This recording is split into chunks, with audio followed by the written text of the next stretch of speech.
Welcome everyone to Good Night and Good Game, your source for geek news for the weeks that were. I'm your host, James, and with me, as always, is my wonderful co-host, Hector. Hello. And our fantastic producer, John. It's me. This week on the show, after the news, we are going to talk about the recent censoring of adult games and what that might mean for you.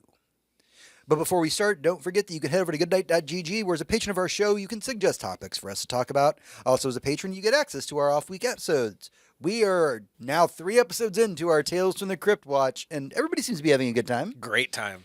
All right. So the first episode we did drop for free on YouTube and Spotify and all the things. So if you want to go check that out, and then all you have to do is buy in at the $1 level, and you get access to all the Tales from the Crypt episodes.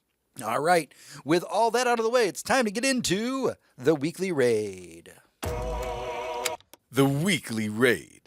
Welcome, everyone, to the Weekly Radio Roundup of this week's Geek News.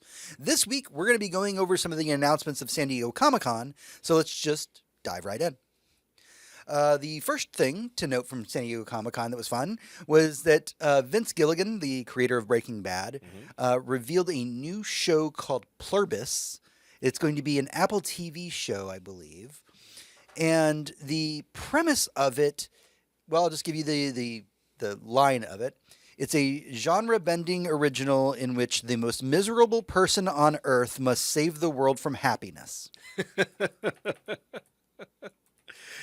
Okay, yeah. I mean, I'm in. Gilligan. Look, I've loved his stuff since the X-Files, right? Like, and I loved his stuff that was more like Breaking Bad, and then went back and watched his episodes of the X-Files. But I've just.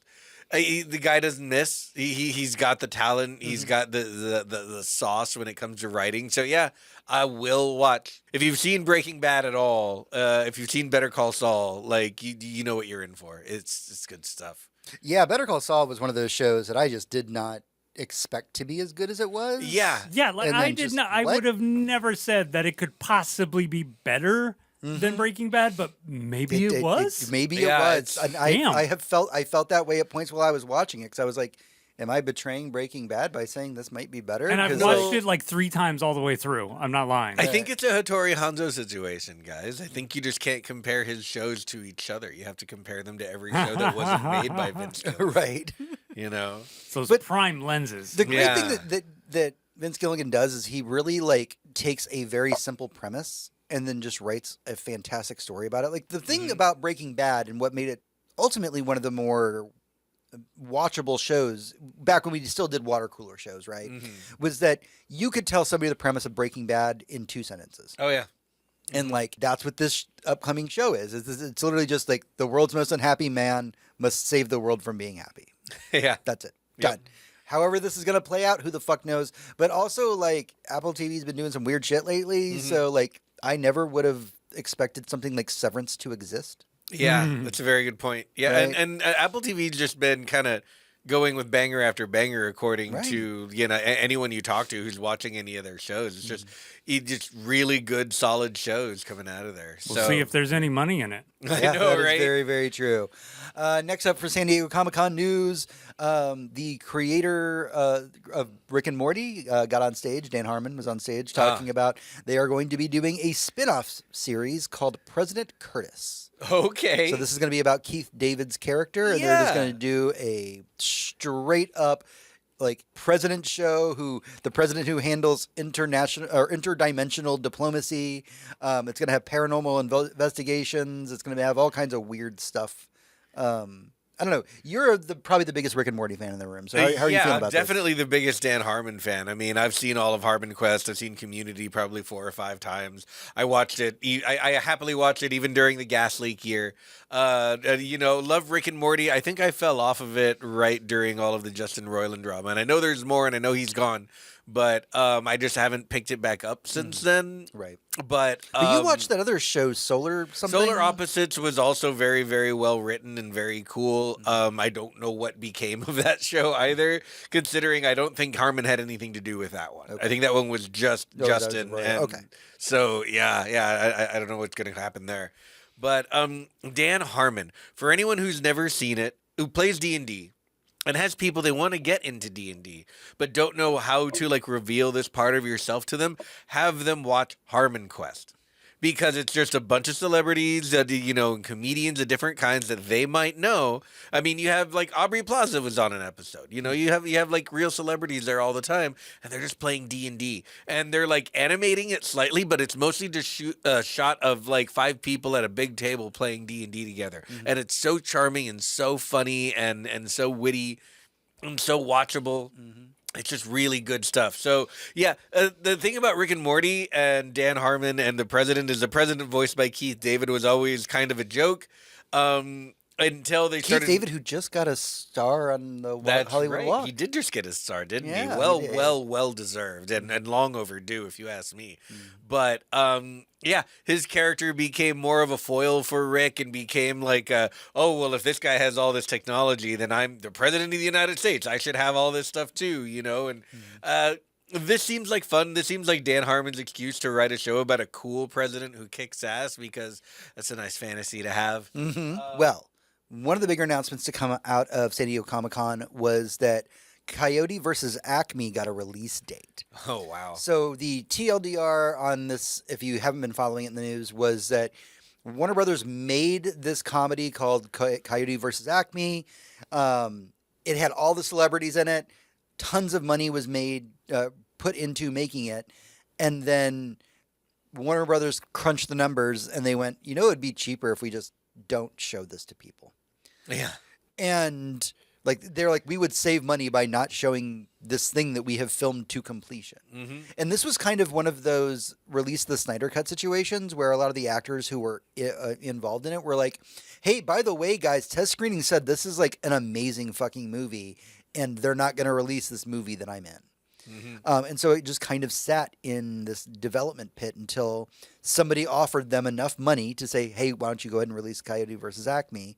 And now we know that on August 28th, 2026, we will finally get to see this movie that was done like 2 years ago. Wow, yeah. Is it going to be on HBO or something? Like, who's streaming it? I think it's going to be getting a theater release date. Oh, okay. Is what they're talking about. And then it'll go to probably HBO Max from there. All right. I mean, that sounds like fun, I guess. Yeah, I mean, I always wanted to see the movie. I mean, yeah, Coyote versus Acme. That sounds great.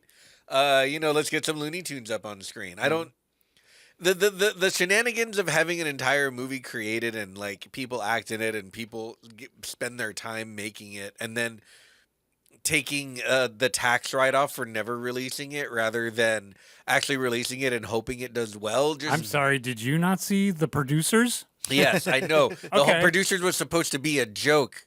That is very true. I think it was a how-to guide. Yeah, if yeah, you watch it apparently. Correctly, Hector. Yeah, definitely seen The Producers. Definitely the one with Nathan Lane is fantastic. Now, the other announcement that did come out of this movie that made the entire crowd just erupt was they did spoil. They said, hey, by the way, Bugs Bunny does make a cameo in the movie. I mean, fucking excellent. Yeah, good shit. I would hope so.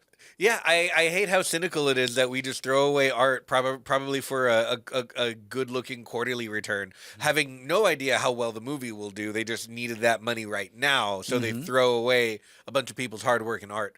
And we're seeing this more and more where the money dictates what art people can see. And we'll be definitely diving into some more of that topic later. But it's a bad thing, I think. And even the worst piece of trash is more worthy because someone made it than any criticism of it. No matter what form that takes. So yeah, it's a bad look to throw art away, especially when you're taking up the mantle of being a producer of it. So yeah, it's good that this movie's coming out. It would have been better if it came out correctly and on time, but, at least we're getting to see it. Very, very true. And I don't have to dig into the internet, into the dark web or something to go and find it. Okay, so if you have not been following what's been going on in AMC recently, boy, do I have a story for you. So, obviously, everybody knows AMC for when they had a bunch of hits, just things like Breaking Bad we were just talking about. Mad But Men. the biggest one probably ever was The Walking Dead. And The Walking Dead, of course, the main show has ended. Now there's like 15 spinoffs of The Walking Dead. Nobody really seems to care about it. But there's another thing that's been going on at AMC that if you're not paying attention, you wouldn't know that it exists. So we were about to get season 3 of Interview with the Vampire. And Interview with the Vampire is one of the best shows I have seen in the last few years. And I went into that show being so skeptical because I did read those books growing up. And so season 3 of Interview with the Vampire is going to kick off the Vampire Lestat part of the series. So the second book kicks off in the 3rd season. But that's not what I'm talking about. The thing that's the most surprising is that AMC has been building an Anne Rice universe and it's been working. We know that the Mayfair Witches is another show that is in season 2 now, I want to say, or they're about to do season 2. So that's, of course, all of Anne Rice's books were connected in the same universe. So the Mayfair Witches kind of have crossover with the Interview with the Vampire characters. And now, as of San Diego Comic-Con, we heard about this series that I had never heard of, and I read a lot of Anne Rice growing up, called Talamasca, The Secret Order. Huh. And it's kind of what's on the tin. The idea is that you're going to be following a character who joins a secret society that is very... they're almost kind of like the Watchers and Buffy is the easiest way to describe them. They know the world has supernatural things in it. Mm-hmm. And so they are kind of the keepers of that, whether that means things need to die or, whatever it is that they do. But, so we got a trailer for this show at San Diego Comic-Con and found out that the journalist Daniel from Interview with the Vampire is going to be making regular appearances on this show. We also got to see in this trailer Jason Schwartzman as an elder vampire, basically just hamming it up. Oh, I love it. And I'm so fucking here for it. Yeah. And this is me saying, please, please, please, if you have not seen the first season of Interview with the Vampire, do yourself a favor. Find it. I think it's on Netflix. Okay. The first season might be on Shudder as well.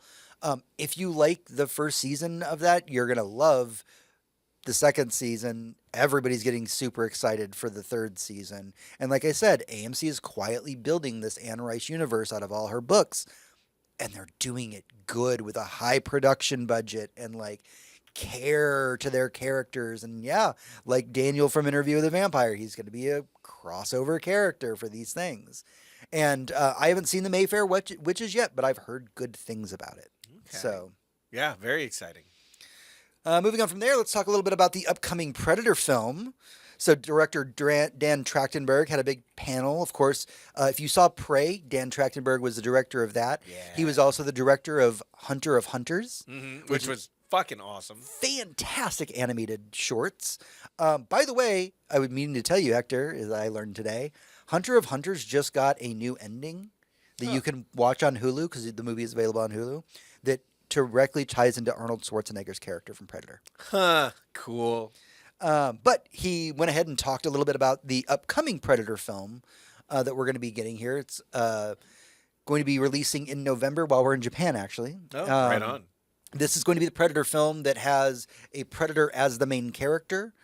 He will be with a Weyland-Yutani android played by Elle Fanning. Nice. In this. Okay. And so Dan Trachtenberg was talking about why he did what he did. And that was, I'm just going to go ahead and quote him directly.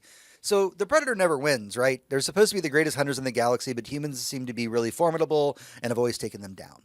But thinking of a movie where the Predator wins, I didn't really love the idea of making a slasher movie where the bad guy's the winner. Mm-hmm. So I really wanted to see if there was a way to make this feel like a really emotional and visceral journey, and one where you can connect with the Predator.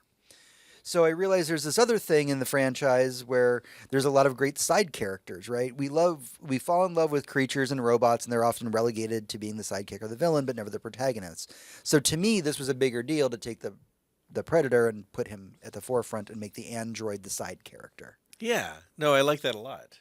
I'm right there with him. Like, I wouldn't know how to make that work, but yeah, I've always been bothered that the Predators are even in Alien versus Predator, you would just, I don't know, sometimes Predators do really stupid shit, right? But it's just, that's the type of villain they are, the same way that slashers do stupid shit. I read a lot of Alien and Predator books as a kid. Yeah. And I got to tell you, as somebody who read a lot of those books, at some point it began being written into the lore that humans were the ultimate thing. Oh, okay. Basically, because they kept losing every time they fucking come here. Yep. It is written into the Predator lore. There's a really great AVP book series that the original movie is loosely based on, but they did a horrible job with it. Gotcha. And the idea of it is they come down to hunt the aliens because that's their blooding ritual as they become adults, basically. And a young Japanese colonist, because it doesn't take place on Earth, like just whoops their asses.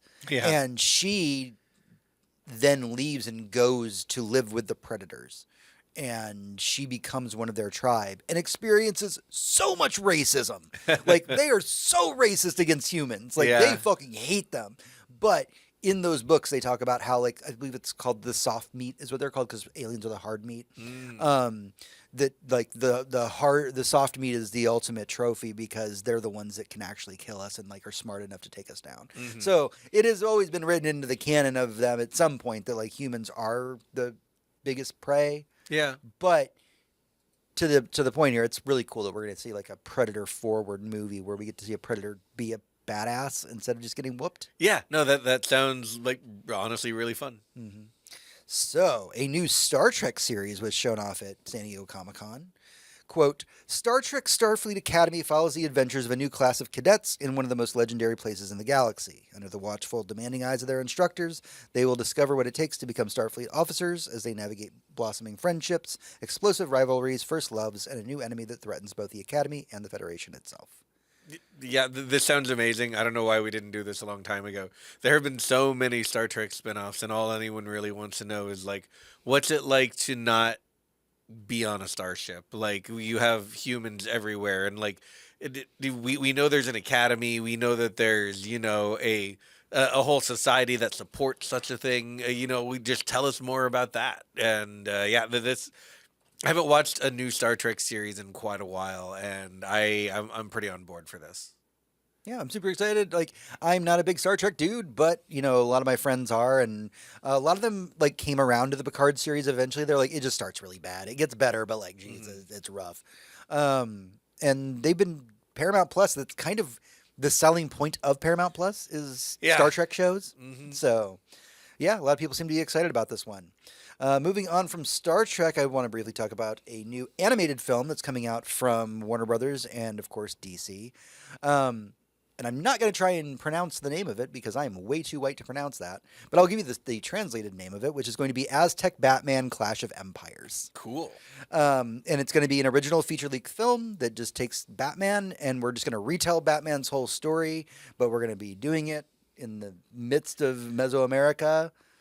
Okay, yeah. So we got like Aztec civilization. Do they have a lot of street crime? I don't know, but apparently, like the basic beats are gonna get hit. That like his parents get killed, and he becomes their version of Batman. Yeah, no, there's this thing, right? Because when we had anime Batman, it's like it's not super outside of the realm that if Batman was anime and in Japan, he's kind of a samurai already anyway. Like, you might have a Joker Shogun who's doing some Jokery Shogun shit. That makes sense.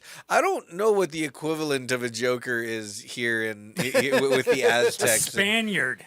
Why? Oh God! Like if it's Aztec Batman beating the fucking ass off of Spaniards, then I am so in. I'm so in. Kill them all. Just I want Batman to like look at the boat and just be like, "Oh shit, a European!" No, European. Fire the fire. Set their ships on fire. One of the more interesting pieces of news that came out of San Diego Comic-Con was that Marvel is ending the 2099 line. Of course, this is a franchise that's kind of come and gone. It's never really been around for an extended period of time the way the Ultimate Universe was. But the 2099 comics were something I grew up with personally, and I have a lot of fondness for. My personal favorite Spider-Man is Miguel, Miguel O'Hara, who is just the wonderfully Mexican but also Irish for some reason. Yep. Spider-Man, who also kind of a vampire. Yeah, kind of a vampire, which explains a lot. Like that did it. But yeah, they're going to do a series coming out in December that's going to be the end of the 2099 series. But apparently, during the finale of this, we're going to meet somebody that's called Spider-Man 3099. Okay. So is this the end of that line? Yeah, no, I mean, Never. if we're just going to add a 3 instead of a 2, that's fine. I mean, that's honestly fine with me. I mean, me, not being the comic reader that I wish I was, I've been looking at Spider-Man 2099 comics or 2099 anything comics since I was in like the 3rd grade. Yep, they were my favorite. Dear watcher and listener, I'm 40 years old. So that's been going on for a while. And if you, held me upside down and threatened me, I couldn't have told you that series was still running. I weirdly read Ravage 2099. And nobody knows what the fuck that is. Like me, I know what it is, and probably like 5 comic YouTubers know what the fuck. I didn't Ravage even get it when I 2099 was is. reading it, but it was interesting. Yeah, like Doom 2099, fascinating. Yeah. It's interesting that they've rolled up the Age of Apocalypse future into 2099. That's become like a thing. If you look at the promotional art for the end of 2099, they've got like Age of Apocalypse Wolverine in it, where he's got like the one hand. Yeah, it's gonna be kind of sad to see it go, but it sounds like they were just like, you know what, guys, it actually might be a 2099 at some point. We should probably let's roll this forward like 1,000 years. Let's just go from there. Also in Marvel news, and I'm so glad to be talking about comic news every once in a while. We don't get to talk about comic news enough, and it's just great to get into it. But Matt Fraction of Hawkeye fame is going to be taking over Batman this year.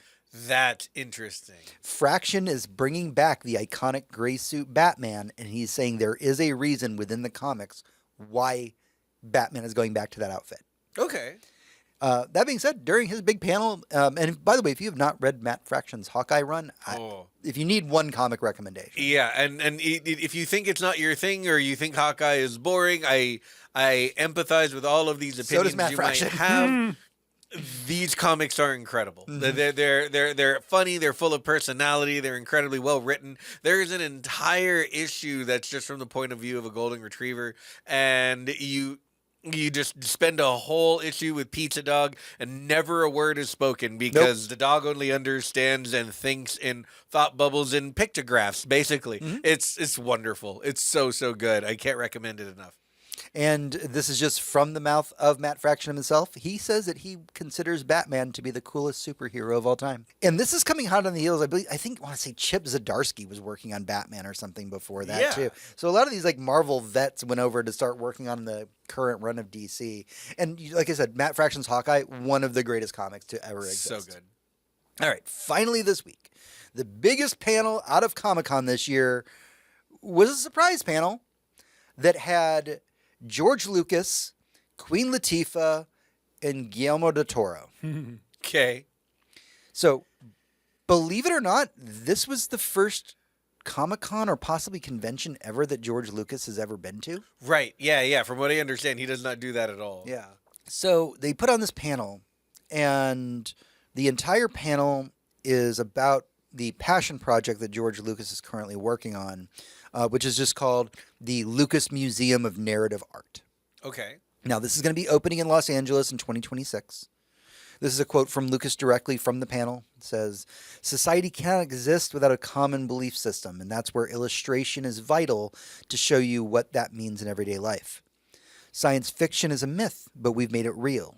Humans made it real because of science fiction books and the art that makes people say, oh, we could go to the moon. And once that idea is implemented, then we believe we can do it in science fiction. You can't depend on what we know, but you can be inspired by what we think we know."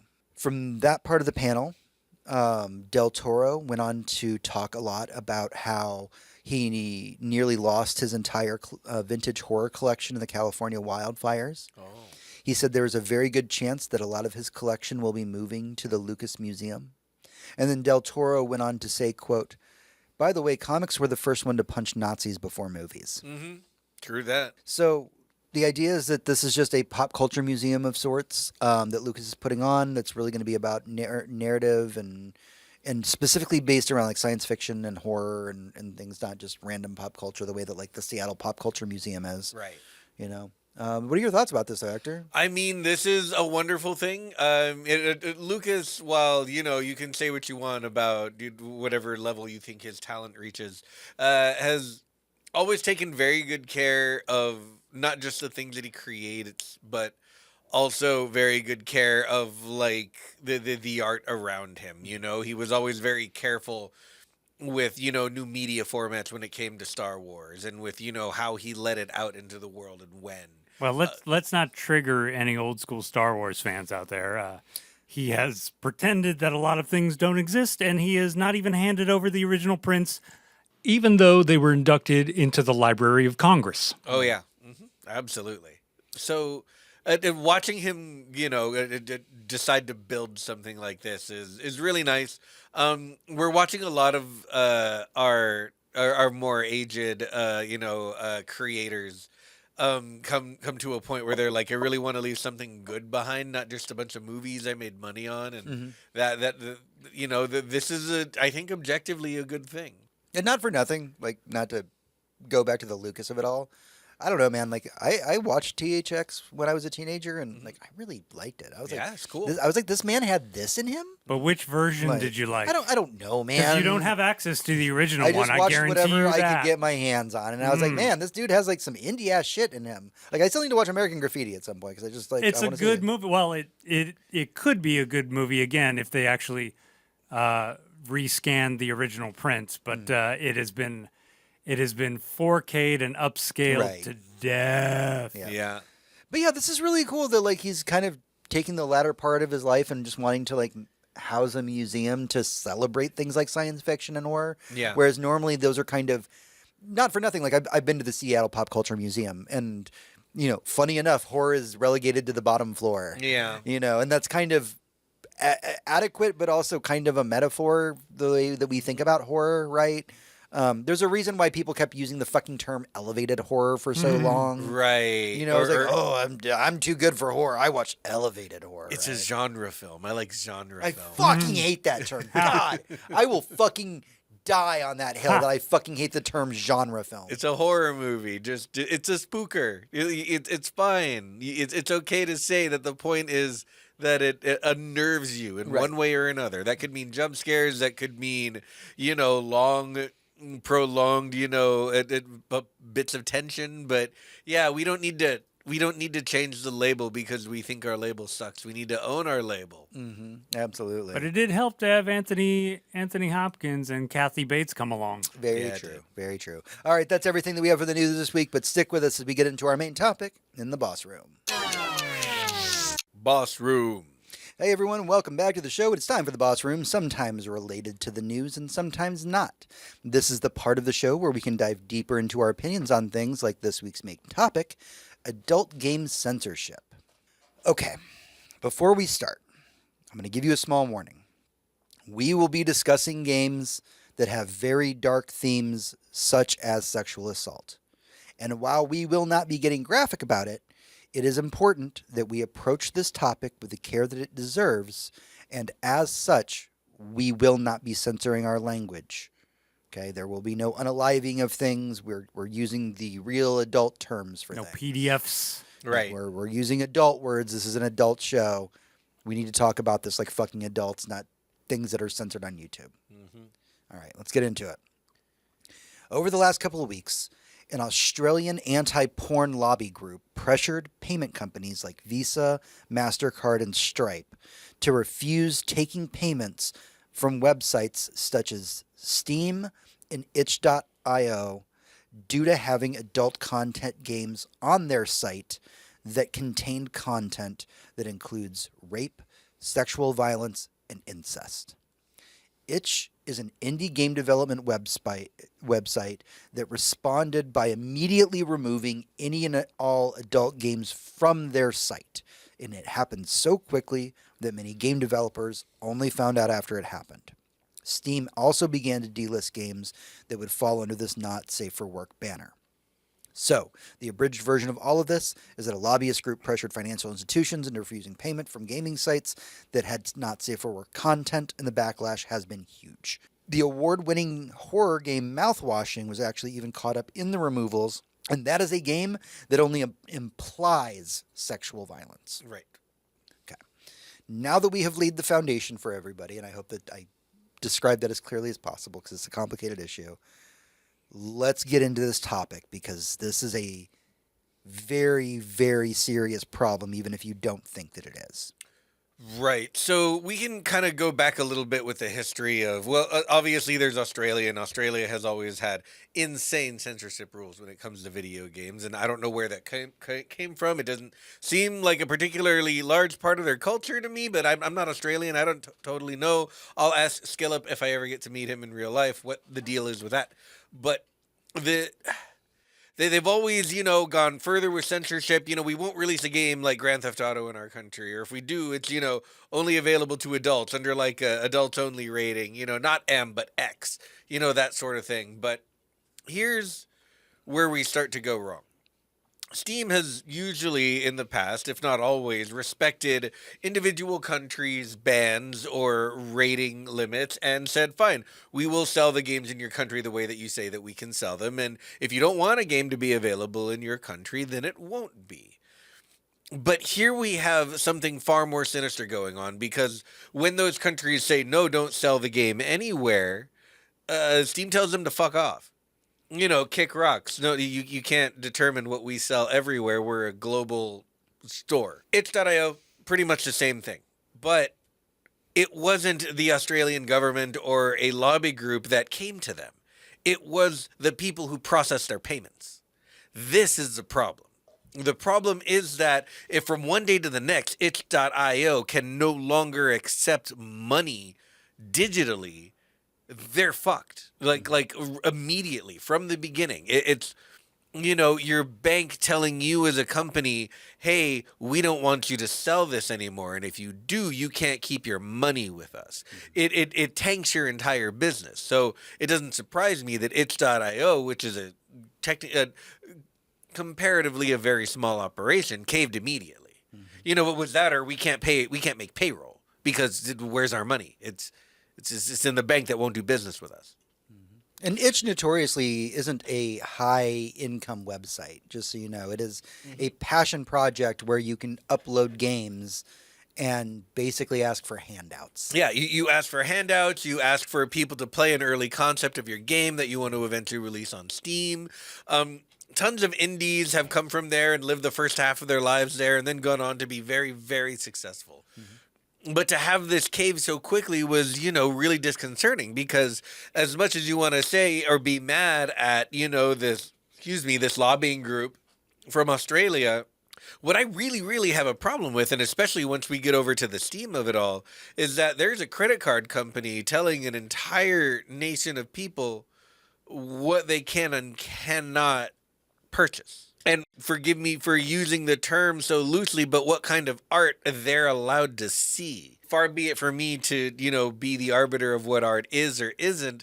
But if someone makes a thing and they, generally release it to the public for the purpose of its consumption, that's, it's either everything is or nothing is. If high art is, haute cuisine that, costs $1,000 a plate, McDonald's is also art. It's just, the cookie cutter stuff. And you can say the same thing with truly terrible food that nobody should eat, or really indulgent stuff that might actually be poison.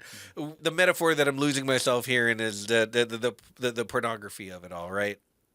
The type of thing that you would want to regulate, the type of thing that you would want to keep out of the hands of children, certainly. But to cut it off from an entire group of people altogether is something that countries only, governments only rarely dabble in because it makes people upset.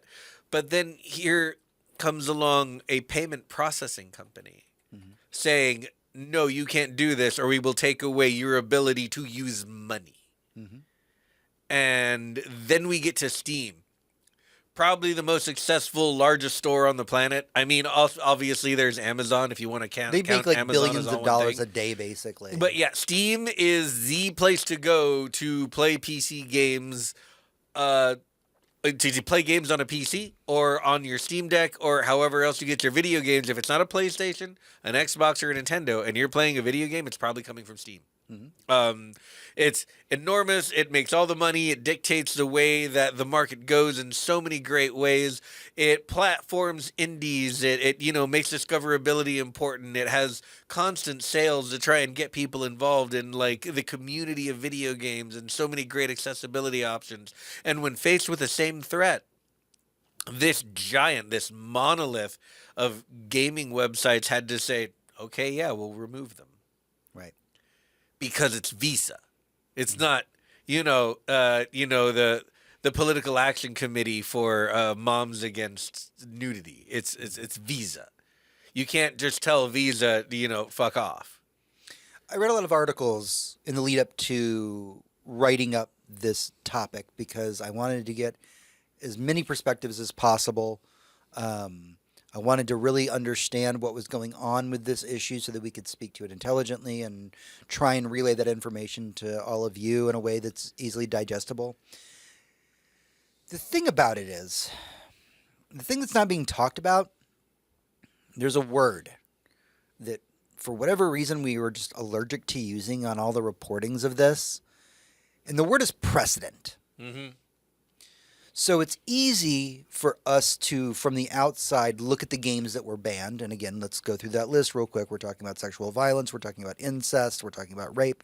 These are all things that these games that were delisted for. And on the surface, many people morally would just go, well, yeah, we shouldn't make games about those things. Mm-hmm. And that's fine if that is the opinion that you have. Mm-hmm. I'm not taking that away from you. But precedent is the word that we need to be focusing on here.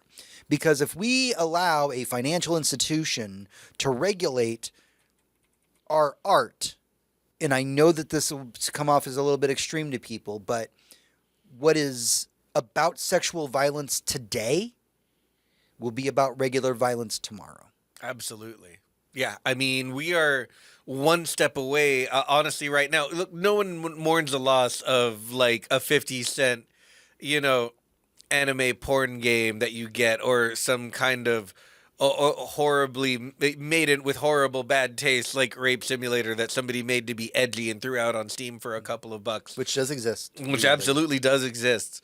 The thing is, if we can just so easily take things like this away now, right now it's things that no one really cares that we lose, except for a small audience of people who that's their yum. And while I say yuck, it's not for me to determine what their yum is. Right. But how far away are we from going from sexually explicit things to sex at all, or to illicit substances? Is anyone doing drugs in your game?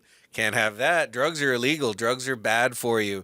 And now we don't have Disco Elysium. Mm-hmm. And now we don't have maybe any game where an adult smokes a cigarette. Mm-hmm. Where are we going with that? And slippery slopes are, sometimes they can seem a little extreme, but it's not like we haven't seen this happen before. Mm-hmm. It's not like we haven't seen censorship go off the rails before. This is a weird, obscure, and very old reference, but if any of you are around for In Living Color, mm-hmm. They had one of their biggest moments when they got a Super Bowl halftime show, mm-hmm. and that was great for them. But then the network started looking at them with scrutiny. I think, if I remember correctly, because of Kevin Costner was offended by some of the jokes. Oh no! And then they got them to pull some sketches, and then the Wayans brothers left the show, yep. And then that was it. Mm-hmm. It was over. Like, if you can get somebody to pull one thing, they can pull another. And I think South Park said it best in their Cartoon Wars episodes. If I could just get them to cancel one Family Guy episode, it's done. They're donezo. Like, and I'm comfortable with rules. I'm comfortable with rules established rules and regulation. But if you start saying, this doesn't feel right, so I'm going to take it away. Yeah. Then anything can be taken away. Yeah, right. If it's like legislation is one thing, exactly like you're saying. Rules, if we don't want this here. Okay, great. You won't get it there. But again, if it's the people who control the money saying, here's what you can do and here's what you can't, it's really hard to be a part of that project anymore. So, video game history time. My favorite topic, and I love whenever I can bring it up in a discussion. Let's talk about the history of video games real quick, specifically around the ESRB and how it was created. I'm going to give you the TLDR on it because I don't want to bore all of you. I find it fascinating. But back in the 90s, there was a lot of court hearings that were going on about violence in video games, specifically around games like Mortal Kombat that were hitting the arcades at the time. But also in the same breath as these games like Night Trap were shown to Congress. Mm-hmm. You could tell that the people who were talking about this game had no idea what the fuck they were talking about, because they were like, this is a game where you spy on young women, and then if you don't save them, they get raped by monsters, and that none of that happens in that game. Like zero of that happens in that game. In fact, if you've ever played Night Trap, and I have, it's boring. Oh, it's terrible. It's a bad video game. It's an atrocious game. It's a 3DO game. It is so bad. It was Jaguar. If any of it was you on were the Sega CD. It was on the fucking Saturn. Yeah, because it had the FMVs and like a glorious 140, high like resolution. And dear listener, if you've never played Night Trap, don't. I think they remade it recently just because of the infamy of the game itself. If you play it, it should be in a museum. Yeah. But this was a situation where when this came up and it came to Congress, if you look at the history of video games, one of the things that you hear is that before Congress got ready to pass a verdict on how these things should be handled, basically the games industry all came together, all of them, and said, we're going to do a rating system. Yep. Now, someday I'm going to get into the full history of the ESRB and how a lot of it was Nintendo propaganda to take Sega down, but that's a show for a different time. But what I will say is that during that Congress hearing, the ESRB was established, and the video game entity, right, comprised of so many companies, said, hey, Congress, we are going to self-regulate. Here's our proposed system, and here's how we're going to rate games going forward. And Congress said, that's all we asked from you. We are good with this. And so in the 90s, we got the ESRB, and we said things like, adult games or mature games, it's not, you don't have to, but it's highly recommended you see an ID before you purchase something like this, right? You want to make sure you're not selling things like Grand Theft Auto to kids. And so we're kind of coming back around to other entities saying, well, this content exists in video games. We should be regulating that. We, the financial institution, should be regulating this thing. When the initial argument should still stand. The games industry has always regulated itself. None of these products that we have talked about so far on this show are not without either a rating, or if it is not a rating, a very clear... it'll have content warnings, especially if you're getting it on Steam. Right. Yeah, it'll say, hey, just warning, this game has graphic depictions of X, Y, and Z. Yes, because on Steam, if you do not put those things on there, your game will be taken down. Oh, absolutely. Yeah. They won't. It won't go up without those things. There is a. You can't just say post a game and upload your game. There are checks and balances that go into the things that you upload into Steam. Yeah. And itch.io is a bit different because it's kind of more of a game dev website. Again, it's for indies. It's for projects made by 1 to 5 people usually. And they're not even trying to publish on Steam. They're just trying to get a proof of concept out there to see if people like it. Yeah. And so for Itch is a website. I can see why they hit the panic button and just said shut it all down.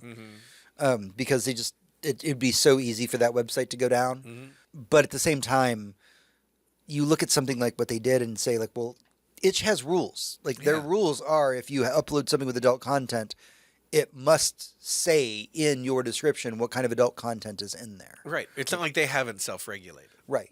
But let's get back to the main point here. The main point is that financial institutions are cutting off access to money in a way that now regulates content. And there's no way around it. It's not like, this country's doing it, so you can go somewhere else. You can sell in a different market. No, it's a global payments platform. This is how you get money through a website. This is pretty much the only way. I mean, it goes from regulation, which if a government does that to you, fine. For you, with you, fine. If they give you permission to do it yourself, fine. Again, like John said, rules are good. But what I'm seeing here feels way more like bullying. Now, that being said, this is very heavy. There's not really a light at the end of the tunnel for this that I can just end off with. I will say this, though. I'll say fuck Visa for putting me in the position to defend rape games. Yeah. Like, absolutely. Like, you shouldn't be involved in this at all. This is not your lane. And those people who came to you and said, hey, we need you to control this, they went to the wrong place, and that's what you should have told them. Mm-hmm. That being said, I have been watching a small resistance online via Twitter, Blue Sky, all these things, where there are people posting videos of them doing things like calling Visa and being like, hey, can you get somebody on the line that can explain to me why you guys are regulating like porn games? And a lot of times like they're like being hung up on. Yeah. But I mean, they are like slamming their customer service. Like it is not going without a fight. Right. And like you just said, Hector, God damn you for making me have to defend a rape game. But that's the whole point of it, right? If it's today, it's a rape game. What is it tomorrow? And I don't know, man, looking around at the state of the world right now, we were already seeing so much that's getting really fucked up. And I'm not saying like, we need to, I'm not saying a rape game is going to fucking fix everything. I'm just saying that like, it's the first domino, right? But also, if there are terrible people in the world, I'd rather have them behind a controller. Very true. Yeah, no shit, right? Much rather have them behind a controller. So this is really heavy and it's really dark, and I'm sorry that we've had to have this conversation. A lot of our boss rooms are fun and funny and kind of a break from the news. But again, the boss room has always been about what needs to be talked about, and this week, this is what needed to be talked about. And if you disagree, I understand. This is it's a harsh stand to take, right? It's hard to say like, yeah, like I'm gonna back the rape game. Yeah. Because like nobody wants to be that person. Right. It's again like the Library of Congress, and people say like, oh, well, it shouldn't have X or Y. And it's like, it has everything. Yeah. There's a reason it has everything. It's supposed to have everything. Right. And I don't want to, directly compare this to, say, like burning books. But, God, and this isn't even like, we keep getting away from the point that this shouldn't be coming from a financial institution. If there ought to be a law, Whatever it make is. a fucking law. Yeah, if you want there to be a law, get it voted in. If it's popular, it will go through. If there's enough political pressure. I mean, statistics say that it takes like 3% of a population to really want something before government just notices and takes action. If your idea is popular, it'll work. It'll go through. Do that. But Visa, you know what? There ought to be a law. There ought to be a law that, payment processing companies cannot get involved in this shit. They must be neutral. Look, whatever net neutrality is good for, this needs to be part of it. Yeah, exactly. All right. Well, like I said, this is a heavy issue, but we're going to go ahead and wrap it here. I hope this was educational for you. I hope that this means something, honestly. And you know what? I hope that you have an opinion about what we're talking about here. Yeah. For either side of it, I hope you have an opinion, because this is a thing that doesn't need to not have an opinion about it. So yeah, I know this was rough, but that's everything for the boss room. We're going to lighten the mood again. Yeah. We're going to enjoy ourselves, and we're going to get into what we've been playing in the epilogue. Epilogue. Welcome to the epilogue, and it's time to dive into what we've been up to this week, what we've been playing, what we've been watching, what's been occupying our free time, and what has been making us happy. John, what have you been doing? I've been playing, I've been kind of decompressing my brain ever since all the Borderlands game. So I've been playing a lot of cute games. I've been playing like SpongeBob, and recently I started playing The Last Campfire. And I gotta say, there is a weird difficulty that comes with games that are too simple. Because this game, like, there's no map, there's no instructions. You're just kind of going through and solving little puzzles to get the fire, and it's very cute. Like, you can't even control the camera, And it is fun, and I love playing all the little puzzles and stuff. But if I have to set it down for a few days and go back to it, I'm like, wait, where am I? What was I doing? Where am I on the map? What is happening right now? And it's this huge sprawling map, and there's no way to gauge where the hell you are and what's going on. So there is some weird paradoxical difficulty for games that are too damn simple. Understandable. Yeah, not enough bells and whistles. Yeah. Hector, what have you been up to, man? Oh man, let's see. Aside from the movies that we've been watching, let me see.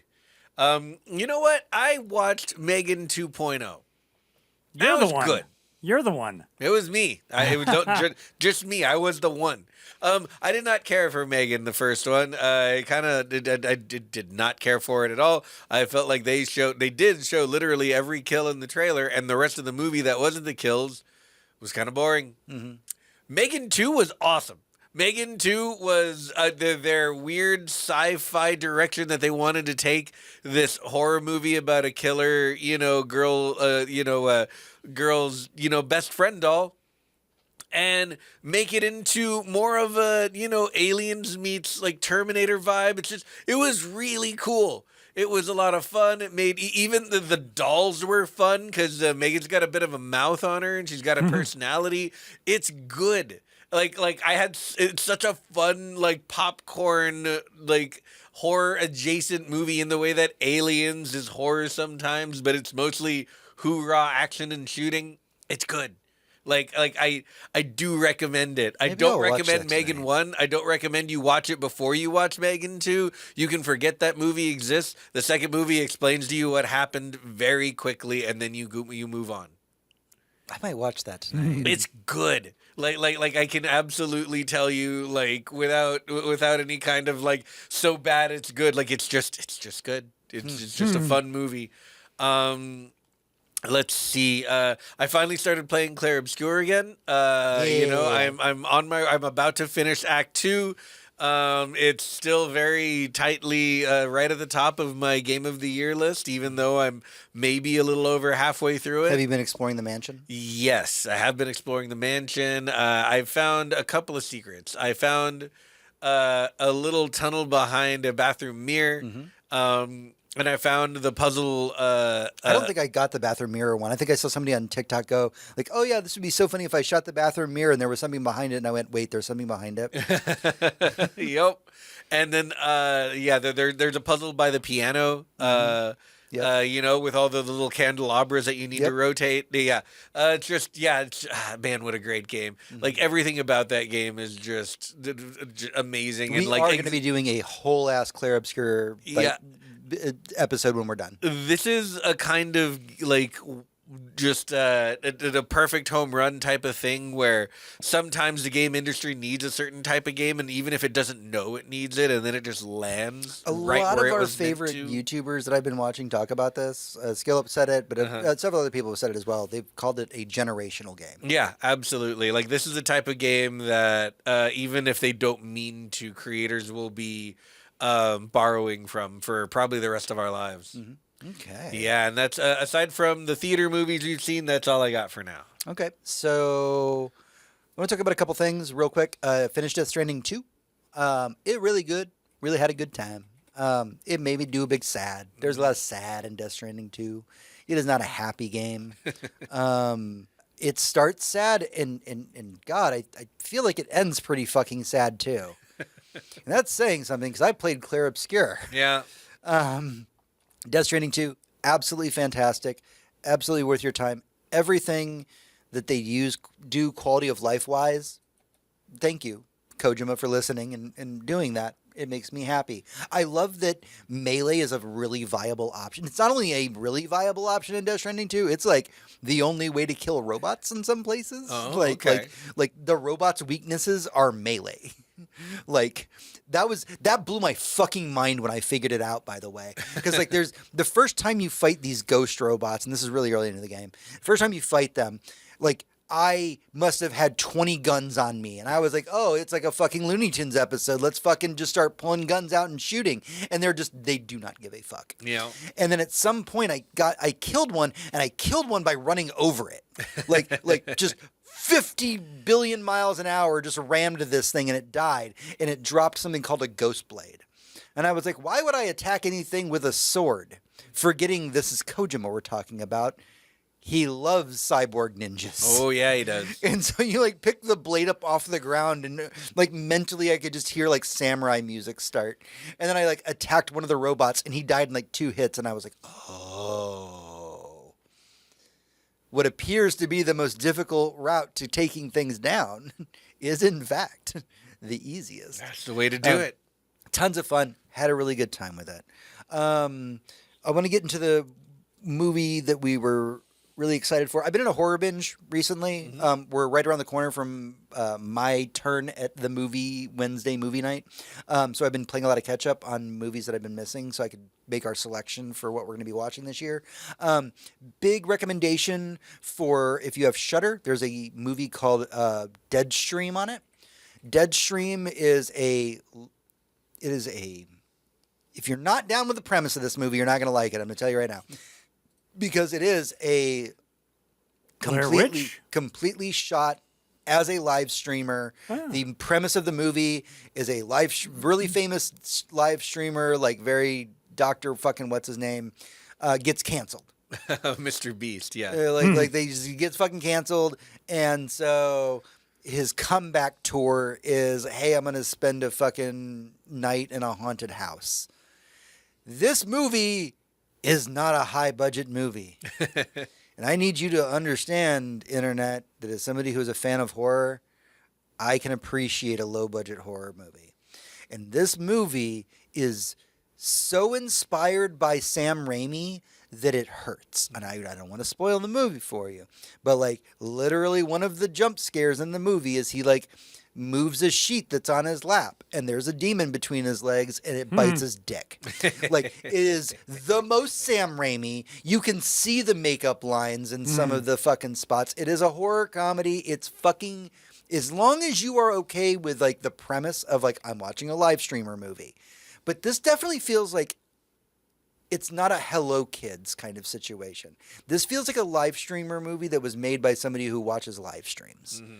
This is what I talk about when I talk about how technology in horror is good, actually. We just haven't had writers and directors who have learned how to write around technology. This is a movie that writes around the technology, that writes with the technology, not around it. Highly recommend it. It's on Shudder. 5 skulls on Shudder. Absolutely worth it. Really good time.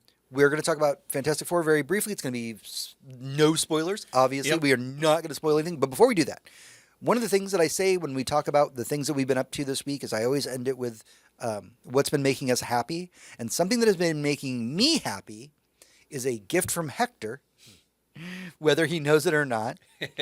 The other night, we were playing Marvel Rivals together. And you, as we often do, link each other music while we're all playing because we have a regular after-work meetup group with our friends. And he was like, listen to this song by this band called The Punctuation. The Punctuation is a band that has 90 monthly listeners on Spotify. So just take a second to process that. Little indie band. Like it is a very, very tiny little indie band. Just a BB. And I listened to one of their songs and I was like, this is so good. This is the one that you linked me. This is so much fun. I'm just going to put the album on. I have not turned the album off for the last 2 days. The number one song on Spotify, if you look this song up, look up the band The Punctuation, is a song called Down With the Thickness. Let's just take a moment to process that, guys. That is the name of the song. It is a fun band. The songs can go from being super serious, like I think it's the Drug, Sex, and Violence album is like a little bit more serious, and yet it has like ska moments in it. Oh, okay. But also they can get kind of Johnny Cash with how dark it gets. But also a lot of it's just stupidly fun. Again, why would your number one song be called Down With the Thickness? And I just want to get some ears on this band because they're a lot of fun, and I think more people need to listen to them. So that's what's been making me happy. So now we will very briefly, no spoilers, we went and saw the Fantastic Four. Hector, what'd you think? Fantastic Four was fucking awesome. You should go watch it. Yeah. Yeah, that's what I got. Whatever your reason is, if you haven't seen it yet, I can't really think of any maybe you're not really into Marvel movies. That's fine. It's very different from most Marvel movies. It's its in own that thing. You don't need any pre-knowledge or foreknowledge of any kind. The movie explains everything to you, and you're not going to get a bunch of other characters showing up. We got like a retro future 60s vibe going on with everything. It's all just mid-century modern and beautiful and sci-fi while still being It is a comic book movie that loves the fact that it comes from a comic book. Oh, absolutely. Yeah, it never shies away from what it is. The characters aren't quipping. All of the drama it's very family drama, but it's also all very healthy. No one's an asshole, no one's toxic, no one's a taker. Everyone is helping, but they're not the same person. They argue, they have different ideas about things that should be done. The character of Reed, God, Richards is just so, like, there's a lot of psychology to this character that very rarely comes through in any of the movies. That Pascal just nails. There's a gentleness and a guilt to him, but also a bit of a mania and the knowledge, if not the conceited idea that he's the only one that can save everybody. It's just all the characters are spot on. They're great. They're given a lot to do. Every character is given a lot to do. I had a wonderful time. Everybody gets something to do. Yeah. And this is just, and I won't spoil anything, but my biggest concern going into this movie was oftentimes when the Fantastic Four is on screen, Sue tends to be the weakest character. And that's a shame because in the comics, she's so brilliant. Like, there's a reason why she's with Reed. Like, they're both brilliant in very different ways. She used to be a fucking, like, spy for S.H.I.E.L.D.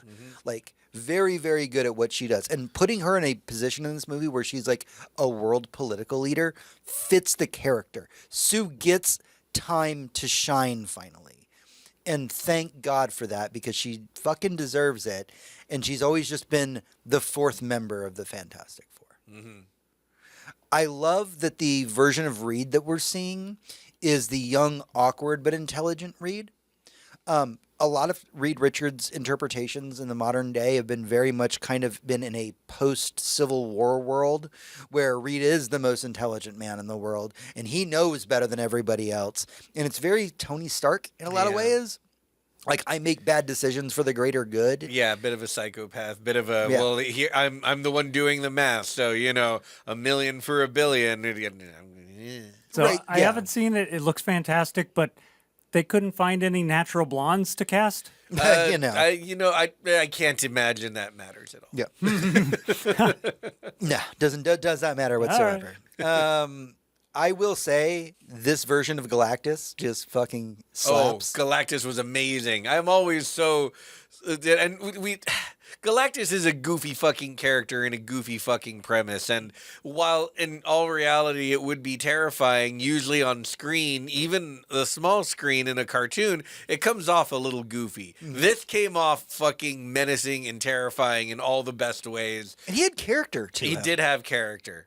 Yeah. Like, he does what he does by the end of the movie, and you're like, I see why he's doing this. Yeah, Like, they gave him a character arc as small as it was. Yeah, we came away. One of our best friends, Erin, just always humors us and goes to the movies with us whenever we go. And she's, she tolerates all of the Marvel stuff we drag her to, and usually she has it was okay opinion about these movies. But after this one, she came out going, "I did not like Galactus. That was creepy." And I'm like, "Yeah, right. That was good." Galactus. Yeah, was she had awesome. very strong opinions about everything in the movie, and it was cool because I was like, because it's another reality, you don't have to worry about all the other baggage from other Marvel stuff on it.